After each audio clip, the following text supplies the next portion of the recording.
I'm going to go first on the question for you, Bowie and Musheer, and you can think about it whilst Lawrence answers the question I'm going to ask. So the question I have for you, Bowie and Musheer, to think about is, what do you think a university will not teach you about entrepreneurship? Thanks for the question. I think this is a really great question. Startup world could be very lonely and brutal.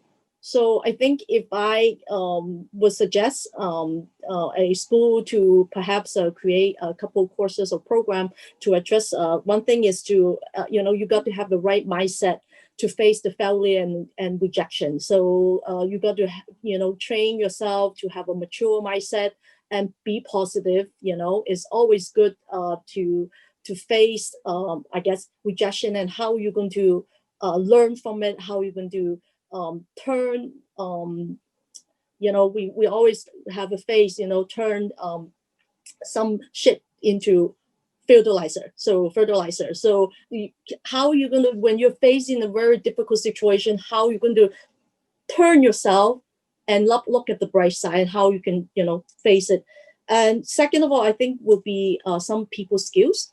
How you're going to position yourself, how you're going to build up your profile to be able to, I guess,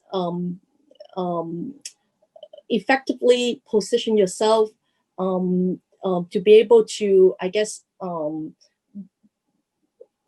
you're in the startup world, it's all about networking, it's about who you know. So it's always important to prepare yourself and know how you can build up your profile. I think those are the courses I would love to take when I was in school.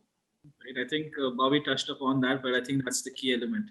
When you're in a university, a lot of times what you're taught about or what you speak about is often success, right? And what can you achieve? How do you achieve it? But failure in a startup, I think, is very hard, and it can, as Bowie mentioned, you need those soft skills, you need all of that. But having that resilience is important, and it's not just about failure for oneself. How do you manage that? Right? So, how do you manage your finances? How do you build into it? I think that next question is something that can be a good segue in terms of, do you start up right away? Do you put in? Do you go all in? Do you do it time before you come in? Right? How do you structure yourself and build up? And second part is building teams and managing teams. Many times, if you have somebody who has a strong business idea or comes from a tech background, they may not have the business skills to lead people.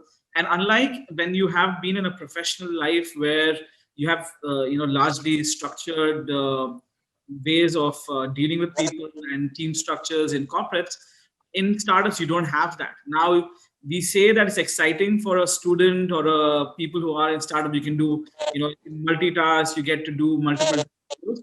But in reality, as a leader, even though you're doing multiple different roles, you're not going to be good at those. So how do you delegate? How do you get the best out of people and ensure that they can focus? I think that leadership, you do have these in general, like how do you do leadership? But leadership in startup world, when you're starting, and how do you build your teams for longer sustenance, I think is one of the weaknesses that startups have, and something that's not necessarily taught formally in the industry.